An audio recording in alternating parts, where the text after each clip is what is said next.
All right, I have been talking to you then about the question of the destruction and the transformation of the old social order and the old political order in Eastern Europe.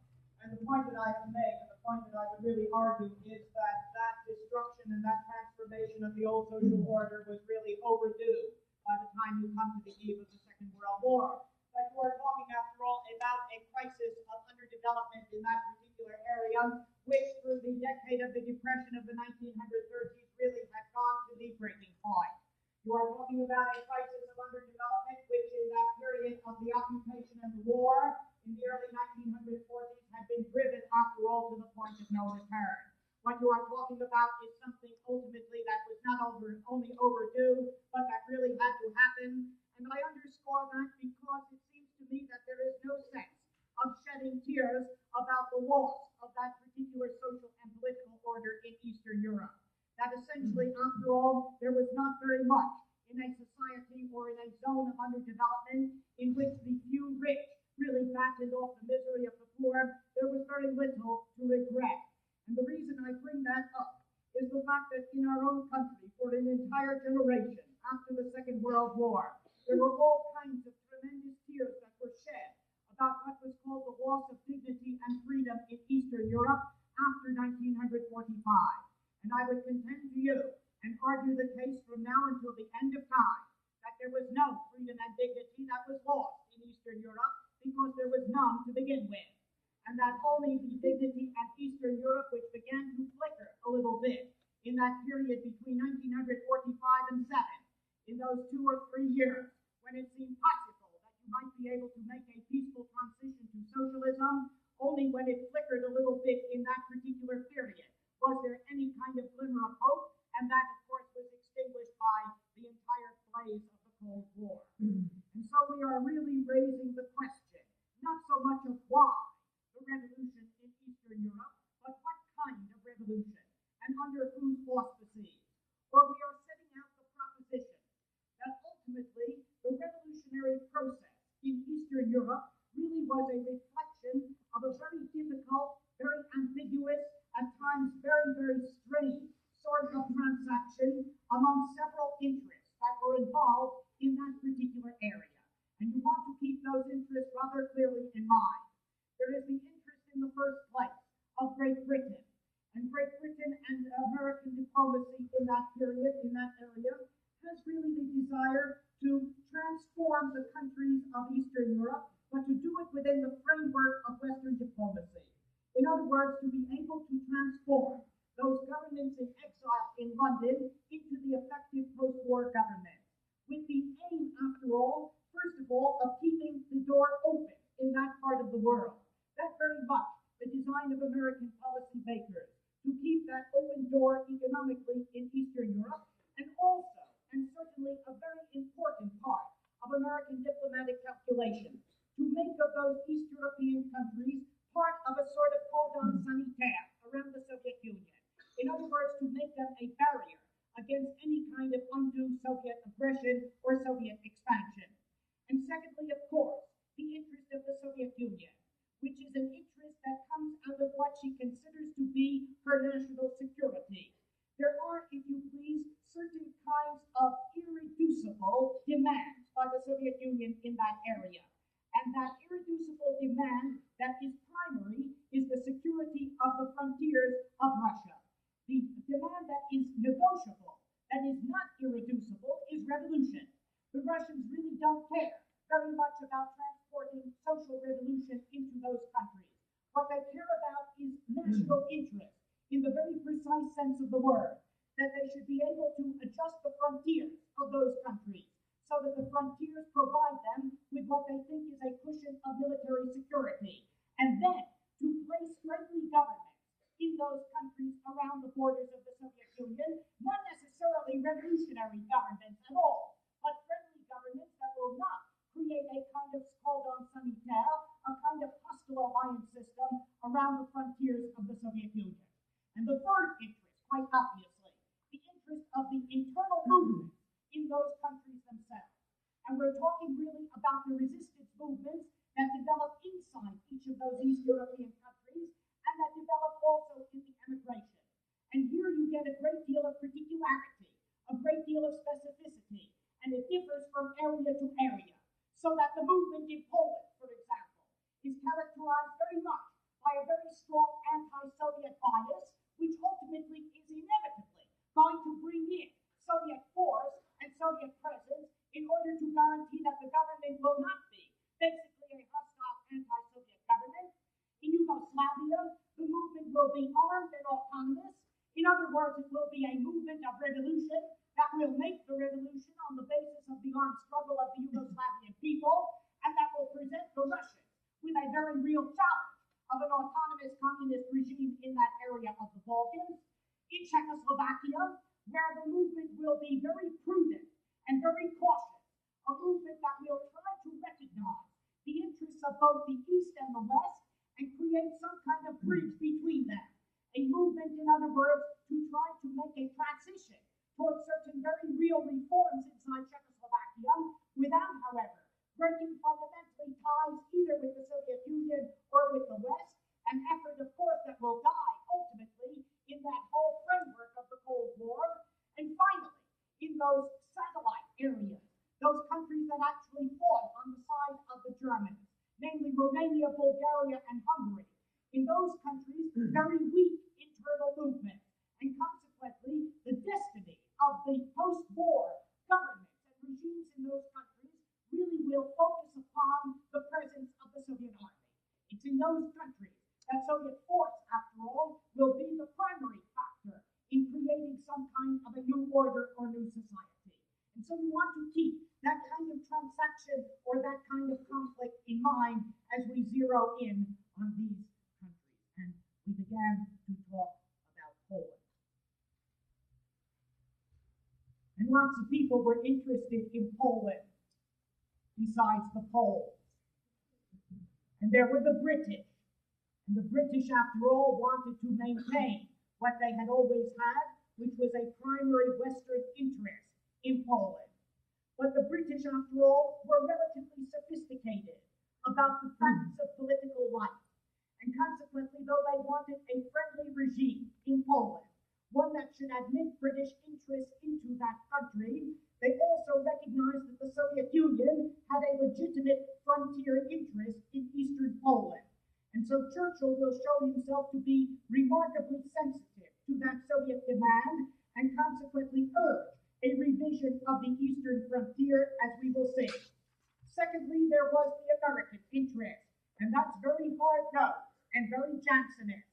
And consequently, the American diplomatists look upon Poland as the possibility for a new American interest. And consequently, they want no revision of those eastern frontiers, even though State Department experts made an investigation at the end of 1943 and determined that in those areas that the Curzon line would have given to the Russians, that in those areas there were not primarily Poles, but there were primarily white Russians and Ukrainians and Great Russians. But the American diplomacy stood behind a no revision policy and also the policy of making a free Poland, as it was called, part of a system of defense against the Soviet Union. And then there was the Polish interest, and that was crystallized in that Polish government in exile up in London. And that government in exile had been until July of 1943 under the presidency of General Sikorsky. And General Sikorsky had been killed in a plane accident in July of 43, and he was replaced by Nikolaichev. And Nikolaichev, who after all becomes the real representative of what is ultimately the interest of Polish nationalism, Nikolaichev becomes the head of the Polish Peasant Party, the head of this government in exile, and the interest of those London Poles, as we call them, is the interest of preserving that eastern frontier and also of moving off into expansion in the West to get certain compensations from Germany, in other words, to make a great Poland and to make Poland the center of some kind of barrier against Soviet expansion into Central Europe. And finally, there is the Russian interest. And the Russian interest is not revolutionary. The Russian interest is safety. And the desire is to get the Curzon line, in other words, to add those 70,000 square miles to get those territories that the Poles had taken in 1920 and to get a friendly government in Warsaw, no matter what its ideological complexion, but that should not turn against the Russians. And it is, after all, a complicated story. And there is a certain kind of turning point in 1944. And 1944 becomes the crisis year. And it begins with a recognition, after all, that the Russians are in Poland and will have an interest in remaining there. Because on the 4th of January of 1944, the advanced contingents of the Red Army entered into the frontiers of what had been pre-war Poland. In other words, the Russian army, what is the greatest land army in Europe, is beginning in January of 44 to sweep into that country, and consequently its presence is there. Well, what does that mean? It means that with the Red Army entering the country, they don't have to negotiate. They can simply take what is theirs for the taking. And the very fact that the Russians and Stalin did negotiate is rather a remarkable tour de force. And it commended itself to Churchill and the British. And they're the British who lead the effort in the Allied camp at the beginning of 1944 to get some negotiation that is reasonable on the Polish question. And so Churchill begins to twist the arm of these London Poles, of this government in exile. And he gets Mikolajczyk to the Foreign Office in February of 1944, the 6th of February, for what becomes a famous interview. And he says to Mikolajczyk, look, now the Russians are already sweeping into Poland. They can take whatever the hell they want.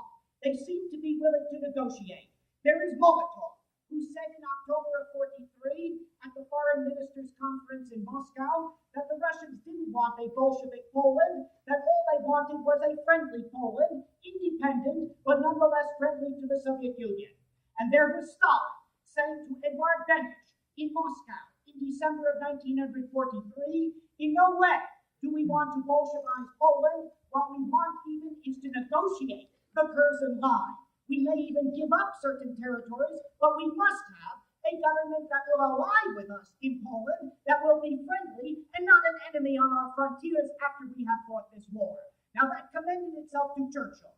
And he got Mikolajczyk before him and he said, look, you London Poles, that's the reality. Now you've got to negotiate on the Curzon line, but he didn't know his Poles at that particular time, and they refused. And he said at the end of that long conversation, as he tells us in his memoirs, and it was a stormy session, he said, in view of the blood they have shed, the Russians have every right, a moral right, to the security of their western frontiers. What he was telling the Poles was, your cause this way is a lost one. But what the Poles had on their side was the Jansenism of American diplomacy, because they knew that American diplomats might back them in their hard line. And consequently, though Mikolajczyk agreed to go to Moscow in June and July of 1944 to try to debate with Stalin and to work out some kind of agreement, he went to Moscow by way of Washington, and consequently went to see Roosevelt in June of 1944. Now, it's a great tragedy that we have no transcript record of what transpired between Roosevelt, Hull, and Mikolajczyk, but what we do have are Hull's memories or recollections of those meetings in his memoirs, in which he says this: the president indicated to Premier Mikolajczyk that he could count on the moral support of the United States government in any effort that the Premier might make in Moscow to reach a satisfactory understanding for the Poles with the Soviet authorities. In other words, the Polish Premier of this government in exile went off to Moscow thoroughly with the idea that he was going to have the American backing in standing against any kind of viable revision of those eastern frontiers. Well, he got to Moscow and he talked to Stalin. We don't have a transcript of that either, which is really too bad. But it suffices to say that the talks broke down, that the Poles, with nothing in their hand, nothing to bargain with, the Poles said to the Russians, who were not only entering their country, but who had driven the Germans off Russian soil, told the Russians that no way would they bargain on the Curzon line. Well, the 23rd of July of 1944, the Russian armies got as far as the city of Lubny, Russians gave their answer because they established what was called the Committee of National Liberation in the city of Lublin, or what is sometimes called the Lublin Committee. And in that Lublin Committee, there were obviously a high composition of communists. The Polish Communist Party, which had been lost as a result of all of that devastation of the 30s, began to crop up again, not only in the underground inside Poland, but on Russian soil. And now, under the leadership of Gomulka, this government of Lublin, this provisional government, this Committee of National Liberation, really has a high representation of communists in it. What the Russians are saying is, if the London Poles don't play ball, we'll have our own government.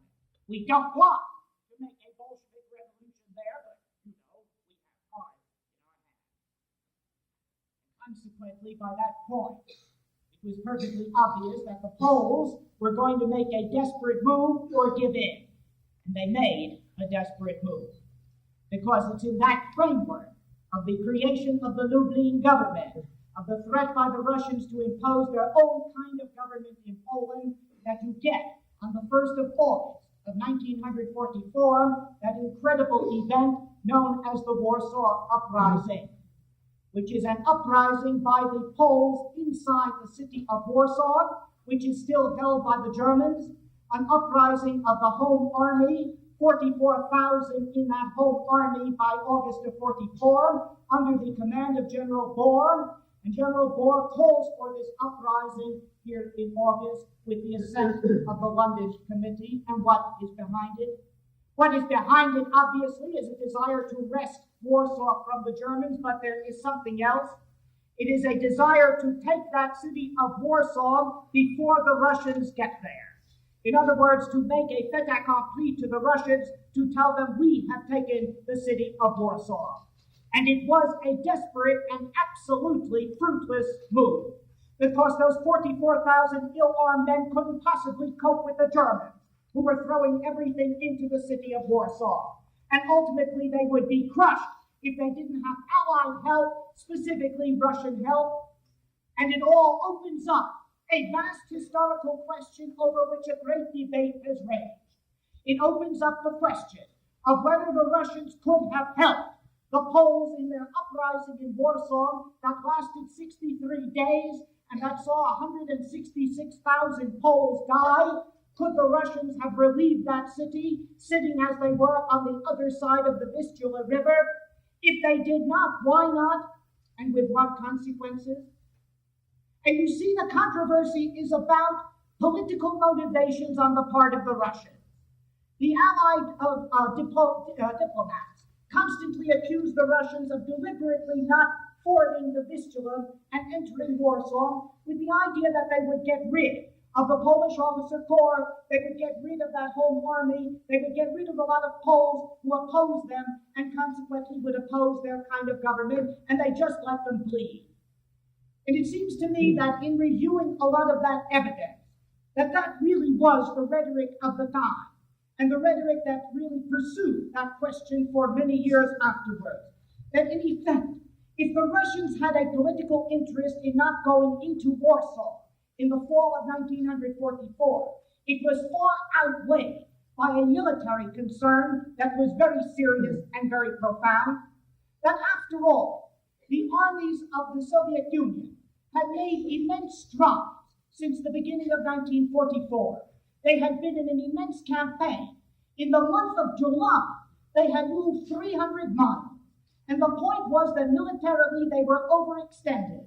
They had gone beyond their supply lines, and behind the lines that they had taken, the Germans were beginning to recoup, and they had to turn round. The idea then of facing Warsaw, of going across the Vistula, of fighting another major battle with the Germans, before they had consolidated themselves in the area east of the Vistula, that was incredible to them from the military point of view. All of this evidence has been magnificently sifted by one of the few very, very intimate and close friends I have had in these past 20 years, Alexander Wirth, in his great book, Russia at War. And Wirth, you can take it from me, was an absolutely integral guy and did not make a conclusion on these questions. He happened to be there at the time, was the correspondent for the BBC on that front, and consequently was there with his own eyes, but then sifted in this great book, Russia at War, all of this evidence so very carefully, and came to this kind of conclusion. He cites from three different sources. He cites, for example, from the official Russian military history of the war, which gives their view of the question. People who say this have never taken the trouble to study the possibilities of the Red Army at the time of the Warsaw Rising. Here are the real facts. In the second half of July, the troops of the 1st Belarusian, that is Rokossovsky's army, and of the 2nd Ukrainian, or Konyev's army, entered Polish territory and began to advance toward the Vistula. At the end of July, even before the beginning of the Warsaw Uprising, the tempo of this offensive had greatly slowed down. The German High Command had by this time thrown very strong reserves against the main sectors of our advance. German resistance was very strong, very stubborn. It should also be considered that our rifle divisions and tank corps had suffered massive losses in previous battles, that the artillery and the supply bases were lagging behind, and that the troops were short of both petrol and munitions. Consequently, after a 45-day offensive, with enemy resistance much stronger than it was, our troops could not maintain the high tempo of the advance and give any kind of immediate help to the Warsaw Rising. Then Alex goes to an interview, a very long interview, that he had on the 26th of August of that year with Rokossovsky, who was in charge of the major army, the major Red Army, then invading into Poland. And this is how that off-the-record conversation with Rokossovsky goes. The general says, I can't go into any details, but I'll just tell you this. After several weeks' heavy fighting in Belarusia and eastern Poland, we finally reached the outskirts of Praga about the 1st of August. That's right across the Vistula from Warsaw. The Germans at this point threw in 4 armored divisions and we were driven back. How far back? South. I can't tell you exactly, but I should say roughly 100 kilometers or 65 miles. Are you still retreating? No, we are now advancing, but very slowly. Do you think on August 1st that you could have taken Warsaw within a few days?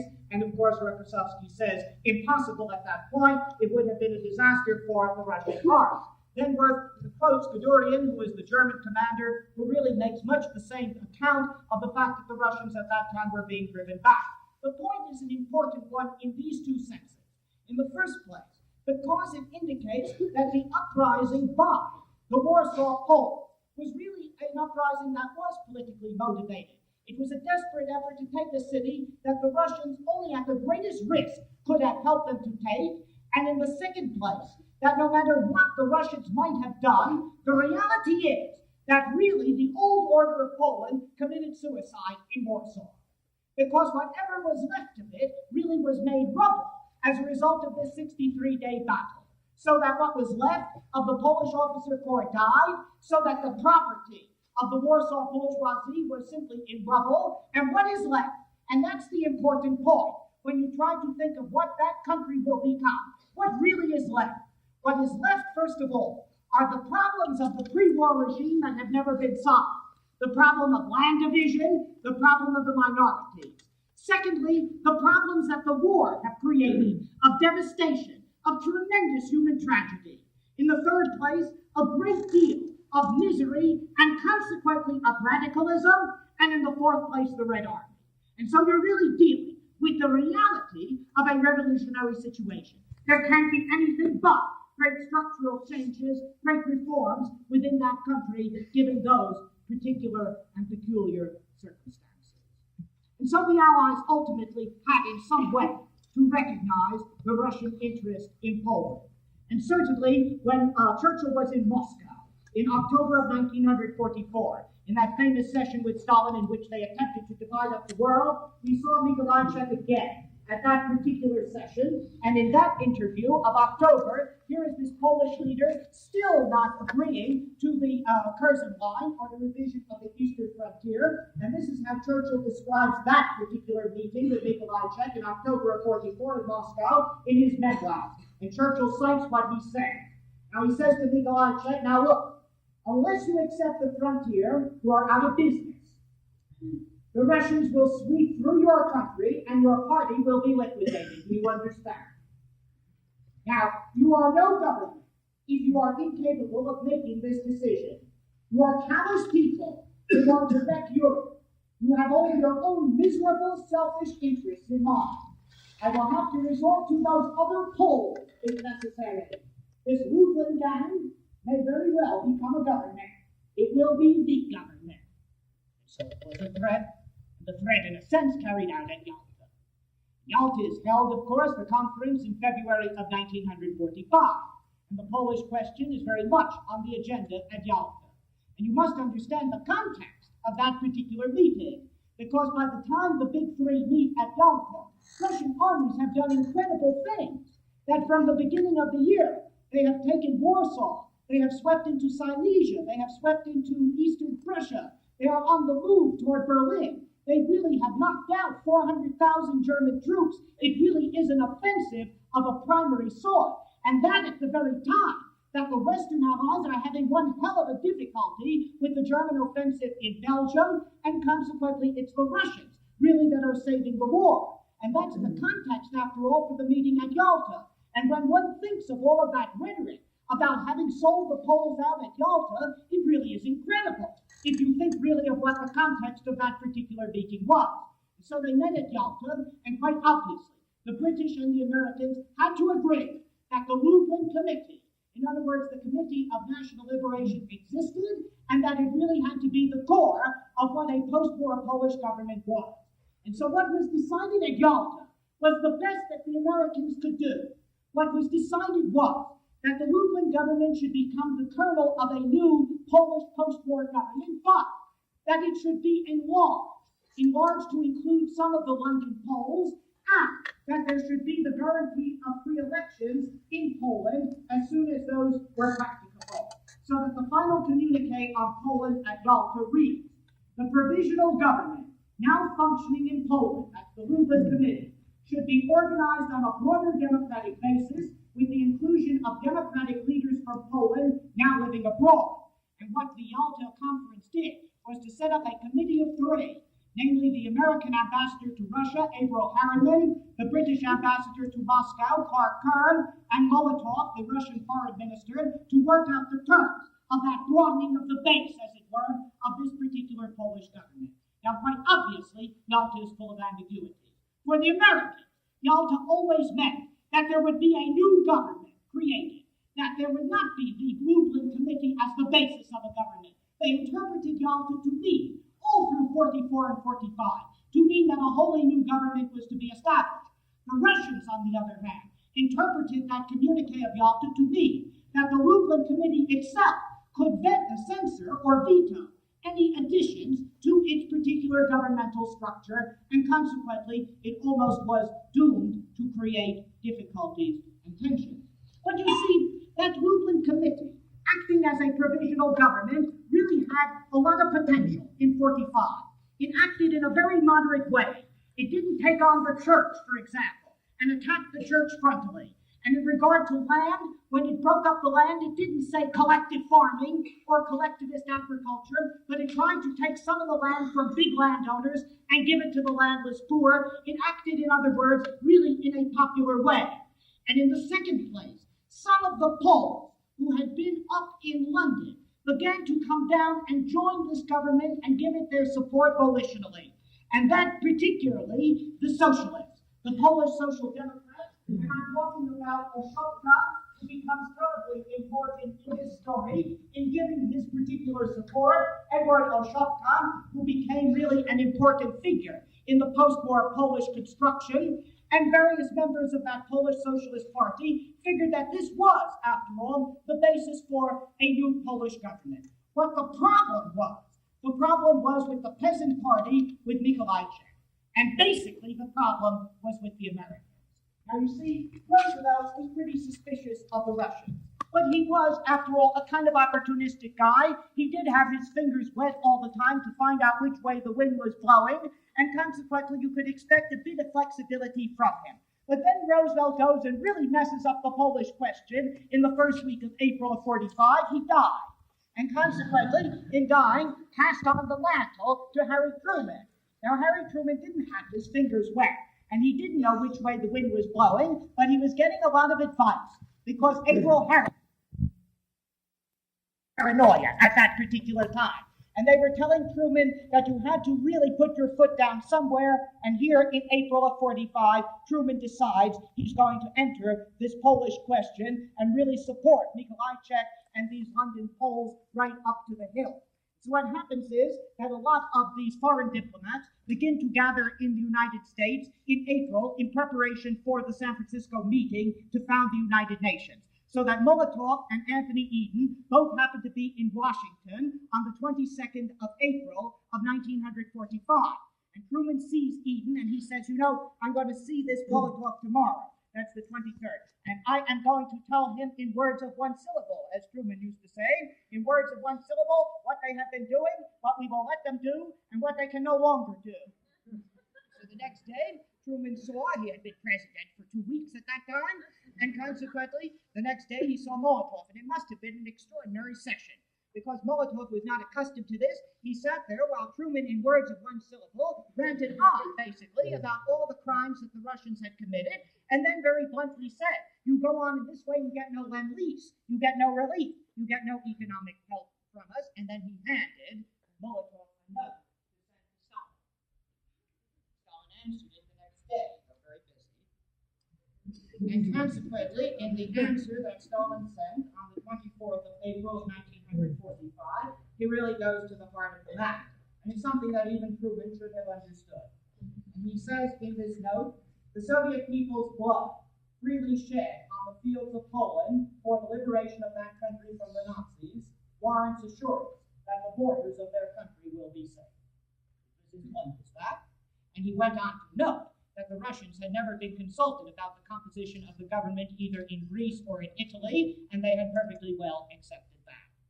Well, the result is, of course, that finally the British intervened and twisted Truman's arm, and so Mikolajczyk had to negotiate to go into this kind of post-war coalition government. He did negotiate, and the government was finally announced on the 21st of June of 1945. It was a government that really was a left-wing coalition government. The president of the new Polish Republic would be a communist named Beirut. Beirut would have that position, saying as he took that position that Poland wanted to keep friendly relations both with the East and the West.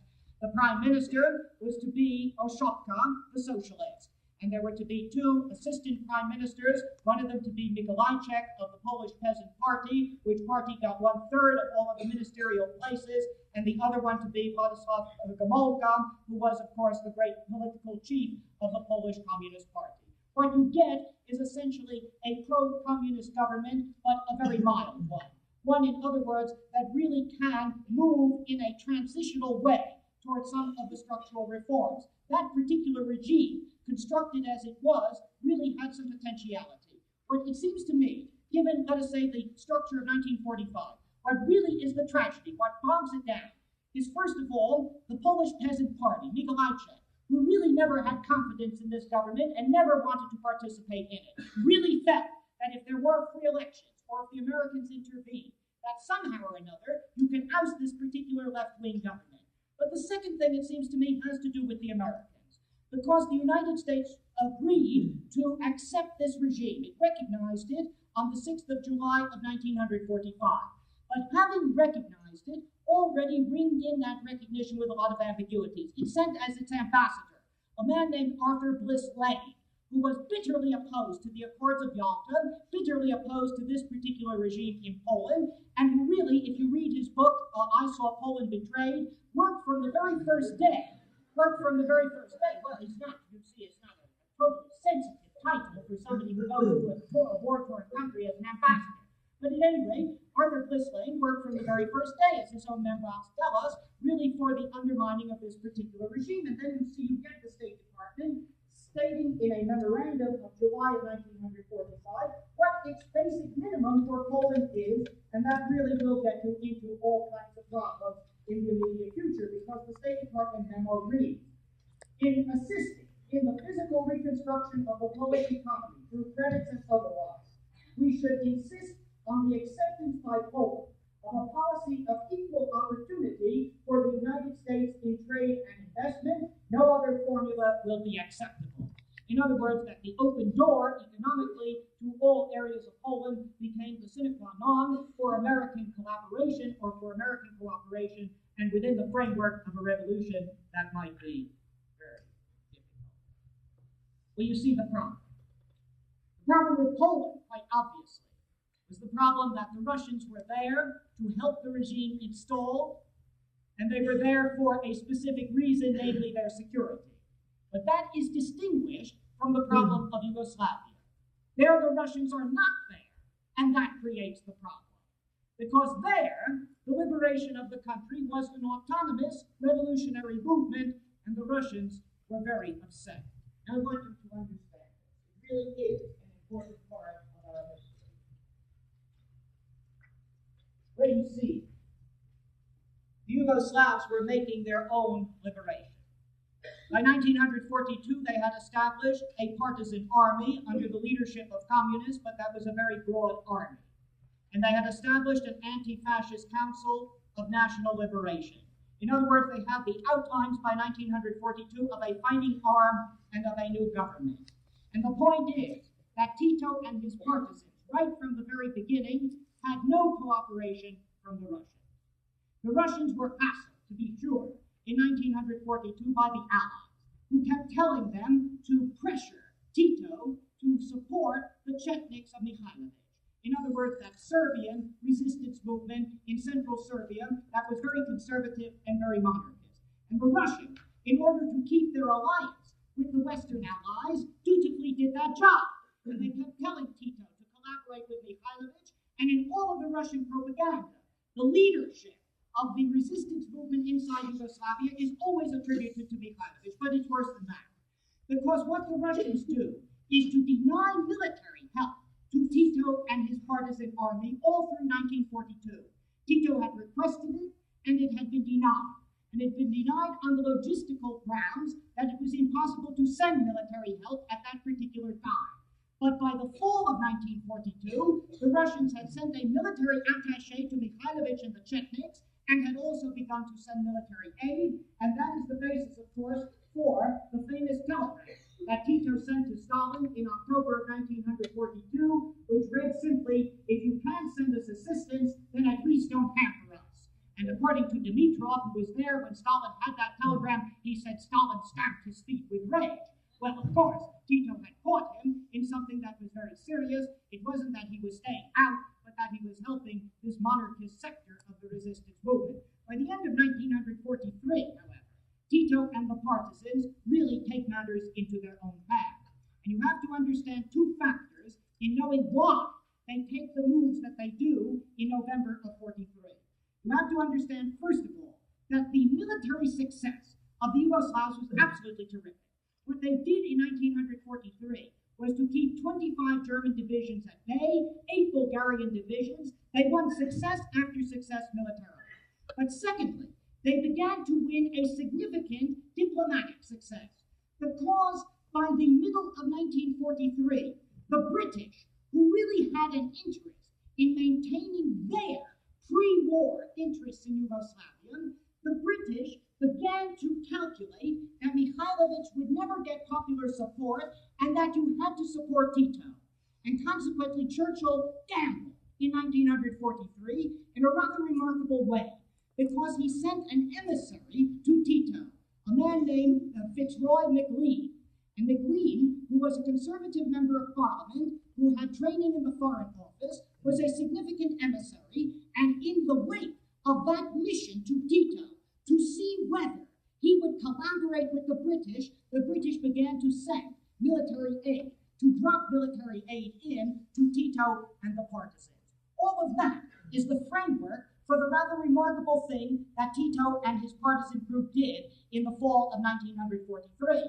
Now, when the foreign ministers of the Big Three met in Moscow in October of 43, they still said that King Peter, in exile in London, was the head of the Yugoslavian government, that his government in exile was really the head. And what Tito did in November of 1943 was to turn that anti-fascist Council of National Liberation really into a new provisional government. Because toward the end of November, in the ancient capital of Bosnia, there was held a meeting in which representatives came from these really bona fide, authentic liberation committees all over Yugoslavia, and those representatives did two things. First of all, they declared that the Yugoslavian monarchy was finished, that King Peter was deposed, and they turned that anti-fascist Council of National Resistance into a democratic republic to be based upon the diffused power of these national liberation committees. And they then informed the world of that. And Stalin's reaction has been recorded by Dedijer in a very classic way, because Dedijer kept a diary about this. And listen, Moscow learned about the anti-fascist council's decision, including the decision to strip the royal government in exile of its legitimacy and forbid King Peter to return after they had been passed. That is, in a message of November 30th, 1943. The first reaction in Moscow was sharp. The Free Yugoslavia radio station got orders not to broadcast the resolution forbidding King Peter to return to Yugoslavia. Our man in that radio station was reprimanded, and all his broadcasts for Free Yugoslavia were placed under censorship. Von delivered Stalin's message to him. Stalin was known in a small circle then as Hazayan, and Hazayan, according to von is very angry. He considers this a knife in the back of the Soviet Union and a blow to the Tehran decision.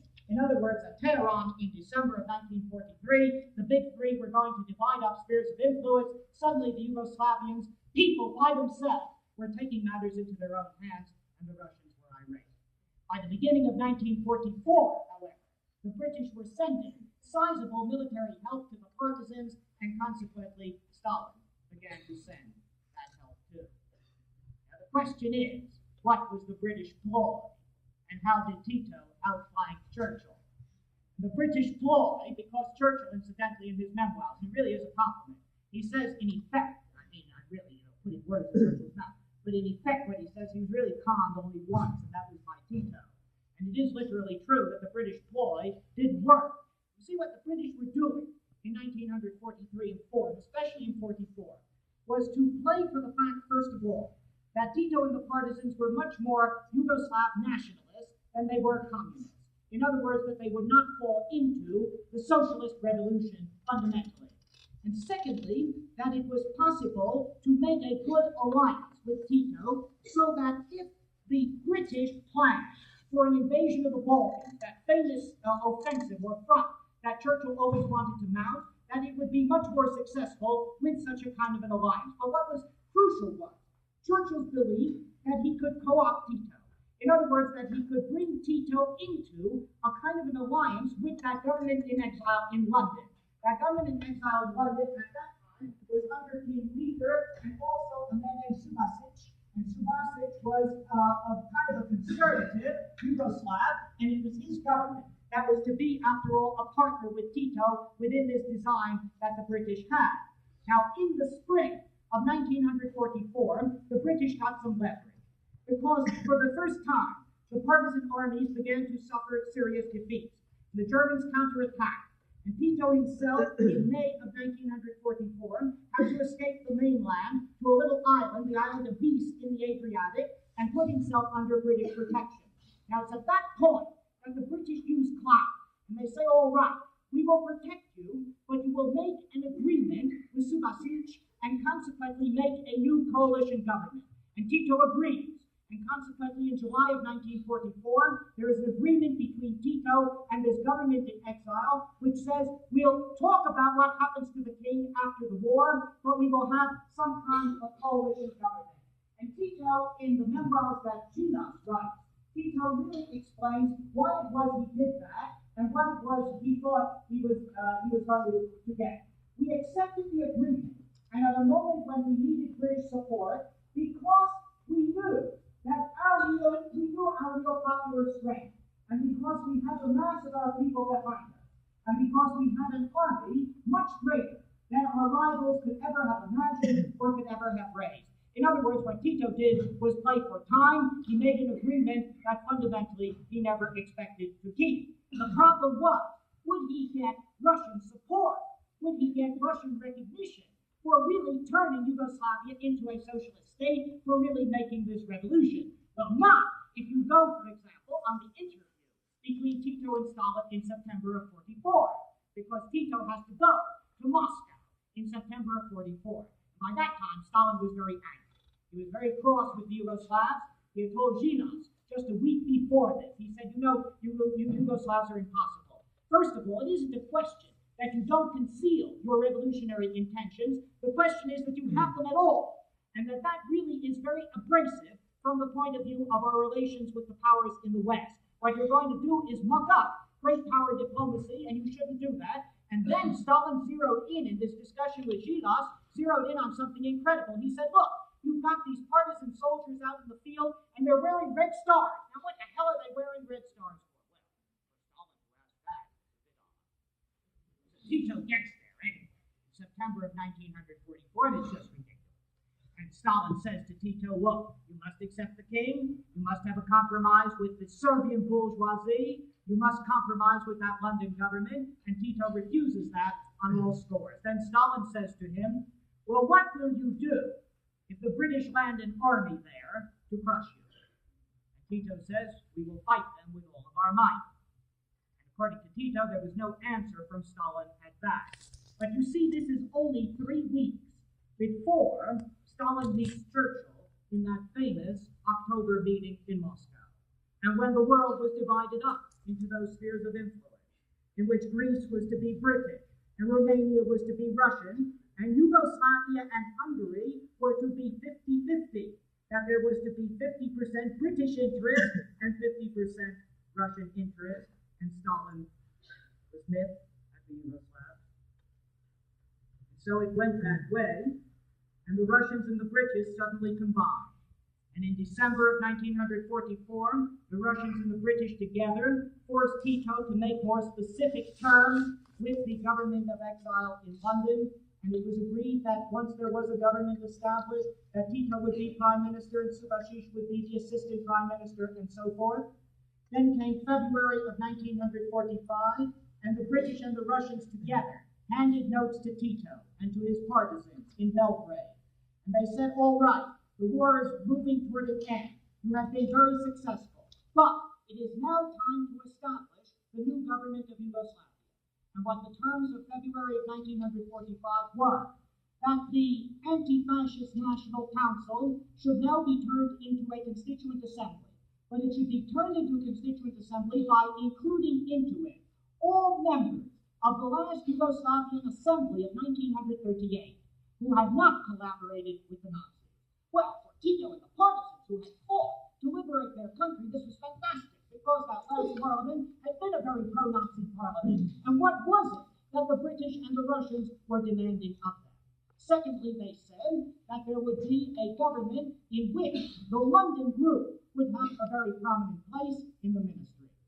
Tito, simply to calm the British and the Russians, accepted the terms. And Subhašić and the Londoners came down in March of 1945, and they were put into the government in various ministries. But the point is that Tito had the police, he had the army, and he had all the key ministries. In 3 months, these guys are out. And in November of 1945 come the elections. And they are fantastic elections because they are basically free. And over 90% of the Yugoslavians who are eligible vote. And 91% vote for the united front that Tito and the partisans have established at those elections. And we have this remarkable insight about that from Phyllis O.T. O.T., who writes a book called Central and Southeastern Europe for the Royal Institute of International Affairs, quite a remarkable book.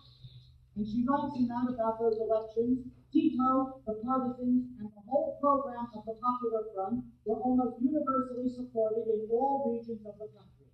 Those Yugoslav elections of November of 45, in fact, constituted a unique event in Eastern Europe after the war. A genuine and profound mass support for a communist regime which had come to power authentically and by its own struggle. By the beginning, then, of 1946, there was a Yugoslavian republic to the left, basically under communist leadership, although with a coalition structure. The Americans hated it. And American diplomacy between 46 and 49 was very hostile to Yugoslavia. It was considered that Yugoslavia was going socialist and consequently inimical to the interests of the United States. The Yugoslavs likewise hated the Americans, and they spared nothing about that. The United States sent an ambassador to Yugoslavia named Robert Patterson. And he was accused by the Yugoslavs of several things that he in fact did do, as he admitted. That he was running a network of spies from the American embassy in Belgrade, that he was certainly arming an underground against the Tito regime. Those relations were very bad. The Yugoslav problem is that the relations with the Russians became just as bad. And they should have known that on the basis of the war. And they should have known it over Trieste in April and May of 1945.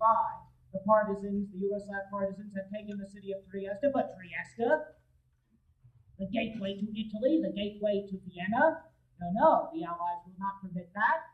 And so they threatened force in April and May of 45 against the Yugoslavs, and the Russians don't lift a finger. And then all the way down to January of 1948, and one should have suspected that that split was going to come, because then Tito and Dimitrov, the Bulgarian, held a meeting in which they said, you know what would be a great thing for us popular democracies? To have a federation. To have a federation of popular democracies here in the Balkans, so that we can pool our resources and really discuss our independent, individual ways to socialism well. Molotov called the Yugoslav foreign minister to Moscow the very next month, and he said, never must you make a statement about foreign policy without clearing it with the Russians. What the Russians were saying is there would be no Balkan Federation of popular democracies. That was too autonomous. It was too much away from the protection of the Russians. So Poland, with its Russian presence, moves off toward the left. Yugoslavs, with their revolution, move off toward the left. Both of them head into those very uncharted seas of the Cold War. And the real victims turned out to be the Czechs, because the Czechs saw it all the time. They knew they had to keep some kind of balance between East and West, or they would get clobbered. And Beneš saw that all through the war. And Beneš is a bourgeois, and he's the head of what's called the National Socialist Party, which has nothing to do with German National Socialism. It's a mild, reformist party that was willing to accept certain nationalization of industries, that was willing to accept an agrarian reform, certainly a comprehensive program of welfare. And Beneš was an intelligent and sensitive man. And by 1943, he recognized that there were two facts that were crucial. One is the presence of the Russians, and they have great prestige, and they have their army. And the other fact is that Europe is going to the left, and Czechoslovakia is becoming more radical. And so what he decides to do, and he urges the Western diplomats to understand what he's doing. He talks in 43 to Averil Harriman. He talks to Anthony Eden. And he says, don't you understand? We have to have good relations with the Russians, or the Russians will impose their relations upon us. He understood that.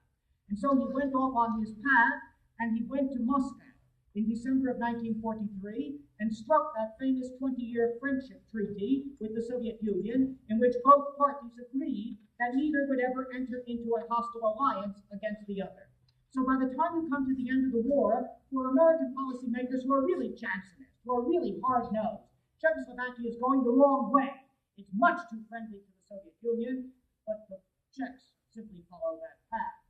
And Beneš goes back to Moscow in March of 45, and he gets the promise of Stalin.